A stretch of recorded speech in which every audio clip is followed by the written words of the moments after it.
वो भी आज भी किसी का फोन आया, अच्छा वो खातून का केस खत्म हुआ तो एक जानने वाले हैं उनका फोन आया कि वो दूसरी शादी की है लड़के ने, 1 साल से एंजॉय कर रहा था लाइफ को, पहली बीवी को पता नहीं था।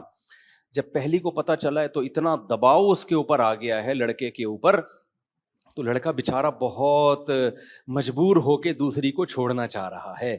और वो कह रहा है मेरी दूसरी वाइफ को कोई जाके समझाए कि मैं बहुत मजबूर हूँ, देखो मेरी हालत देखो, मैं नहीं छोड़ना चाहता लेकिन मजबूरी में छोड़ रहा हूँ। यानी वाइफ को भी समझा के ना कि वो कहे चलें आप बहुत मजबूर हैं तो चलें, आपने 1 साल तो मज़े उड़ा लिए तो चलें कोई बात नहीं, अगर आप छोड़ते हैं मजबूरी में तो सूअर भी हलाल हो जाता है, ठीक है ना, खिंजीर भी हलाल हो जाता है। तो वहां भी मैंने गालियां जो मुझे बनती थी, जो समझ में आ रही थी, तो मैंने कहा भाई ये बेगैरत का दिल भर गया है, 1 साल इसने एंजॉय कर लिया, अब इसको बोझ लग रही है, वरना मर्द औरत के हाथों मजबूर हो नहीं सकता।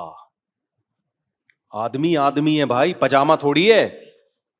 तुम अपना कमाते हो, मजबूर वो होगा जो किसी और के टुकड़ों पे पलता है। तुम्हारी अपनी जॉब है, तुम्हें बाप घर से निकाल देगा, निकल जाओ भाई। अभी भी तो तुमने रेंट पे अलग बीवी को लेके घर दिया हुआ है ना, बाप घर से निकाल देगा, निकल जाओ भाई। अब्बा हम आपकी खिदमत करते रहेंगे लेकिन गलत चीज में हम आपका साथ नहीं देंगे। आपके कहने से हम बिला वजह एक बेगुनाह लड़की को छोड़ दें, ऐसा नहीं हो सकता, इट इजंट पॉसिबल। अब्बा आपके, मेरी अम्मा को अगर आप छोड़ देते आपके अब्बा के कहने पर, तो ये मेरे साथ भी ज्यादती थी ना, बिला वजह अब्बा अगर कह रहे हैं। तो वो जिन्होंने मुझे कॉल की ना, बड़े मशहूर हैं, पता नहीं वो नाम मैं उनका बताऊं वो उनको अच्छा लगे, हो सकता है अच्छा लगे उनको, हो सकता है बुरा लगे, तो इसलिए मैं नाम नहीं बता रहा।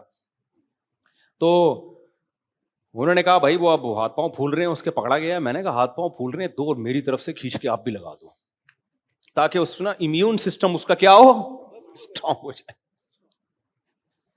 जब कई थप्पड़ खाएगा, चांटे खाएगा, इम्यून सिस्टम इतना स्ट्रांग हो जाएगा तो फिर वो चांटा लेस हो जाएगा, उस पर थप्पड़ गालियां असर नहीं करेंगे। ऐसे ही ढीठ आदमी का काम है दूसरी शादी करना। समझ रहे हो कि नहीं समझ रहे?